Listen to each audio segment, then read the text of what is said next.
അമിതമായ ജോലി ഭാരവും അതുപോലെ തന്നെ മാനസിക സമ്മർദ്ദവും കൊണ്ടൊക്കെ സർക്കാർ ജീവനക്കാർ ആത്മഹത്യ ചെയ്യുന്നത് കാണുമ്പോൾ എൻ്റെ പഴയ കാലത്തെ ഒരു സംഭവമാണ് എനിക്ക് ഓർമ്മ വരുന്നത്. എൻ്റെ ചെറുപ്പത്തിൽ സ്കൂൾ കാലഘട്ടത്തിൽ അധ്യാപകരും വിദ്യാർത്ഥികളും തമ്മിൽ ഒരു വലിയ കശപിശയുണ്ടായി. അന്ന് വിദ്യാർത്ഥികൾ ഭയങ്കരമായ സമരമുറകളായിട്ട് മുന്നോട്ട് പോയി. അപ്പോൾ ഒരു മലയാള അധ്യാപകൻ ഒരു പ്രസംഗം നടത്തി. അദ്ദേഹം പറഞ്ഞത്, ആ പ്രസംഗത്തിൽ അദ്ദേഹം പറഞ്ഞു, ഞങ്ങൾ അധ്യാപകർ 2 കിലോ തൂക്കം വരുന്ന തൂമ്പ വീട്ടിൽ വാങ്ങി വെച്ചിട്ടുണ്ട്. ഈ പണി പോയാലും ഞങ്ങൾക്ക് പുല്ലാണ്, ഞങ്ങൾ ഇതുപോലെ തന്നെ അന്തസ്സായിട്ട് ഞങ്ങൾ ജീവിക്കും. അങ്ങനെ എന്ന അധ്യാപകൻ പറഞ്ഞ ആ ഒരു മനോധൈര്യവും ആ ഒരു തൻ്റെടോ ഇന്നത്തെ സർക്കാർ ജീവനക്കാർക്ക് ഇല്ലാതെ പോകുന്നത് എന്തുകൊണ്ടാണെന്നാണ് എത്ര ചിന്തിച്ചിട്ട് മനസ്സിലാകാത്തത്. ഇപ്പോൾ സർക്കാർ ജോലിക്കാരെന്ന് വെച്ചാൽ സാധാരണക്കാരെ അപേക്ഷിച്ച് കൂടുതൽ അറിവും അതുപോലെ തന്നെ ലോകപരിചയവും ഭാഷാ പരിജ്ഞാനവും അങ്ങനെ ഇതിനും വിശകലനം ചെയ്തൊന്ന് ചിന്തിച്ച് തീരുമാനങ്ങൾ എടുക്കാനൊക്കെ കഴിവുള്ള ആളുകളായിരിക്കും സർക്കാർ ഉദ്യോഗസ്ഥന്മാർ. കാരണം അവർ ആ പരീക്ഷയ്ക്ക് എഴുതിയിട്ടാണല്ലോ ആ രംഗത്തേക്ക് എത്തുന്നത്.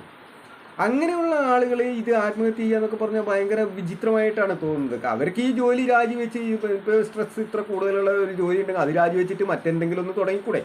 അതിന് ഇപ്പം ഞാൻ ഒരു സർക്കാർ ഉദ്യോഗസ്ഥനാണെന്ന് വിചാരിക്കാം, ഞാൻ ആത്മഹത്യ ചെയ്യാൻ തീരുമാനിച്ചു എന്ന് വിചാരിക്കാം. അങ്ങനെ ഇപ്പോൾ ആത്മഹത്യ ചെയ്യാൻ തീരുമാനിച്ചിട്ടുണ്ടെങ്കിൽ ആ തീരുമാനത്തിൽ നിന്ന് പിന്മാറുന്നതും വേണ്ട, പക്ഷെ അത് നീട്ടിവെക്കാലോ. ഇന്നിപ്പോൾ ആത്മഹത്യ ചെയ്യുന്നത് ഒരാഴ്ച കഴിഞ്ഞിട്ടാകട്ടെ, ഇന്ന് പണി അങ്ങ് രാജിവെച്ചിട്ട് ഒരാഴ്ച ശരിക്കും അടിച്ചുപൊളിച്ച് ജീവിക്കുക, അല്ലെങ്കിൽ 1-2 ആഴ്ച അല്ലെങ്കിൽ 2-3 മാസം ഒന്ന് അടിച്ചുപൊളിച്ച് ജീവിക്കുക. അപ്പോൾ കയ്യിലെ കാശ് തീരും, അന്നേരം ആത്മഹത്യ ചെയ്യാം എന്നൊരു മനസ്സമാധാനത്തോടെ സന്തോഷത്തോടെ ഈ പണി രാജിവെച്ച് അങ്ങ് വീട്ടിലിരിക്കുക. അങ്ങനെ ഒരു 2 ആഴ്ച കഴിയുമ്പോൾ ഇവരുടെ മുന്നിൽ പുതിയ അവസരങ്ങൾ വരും.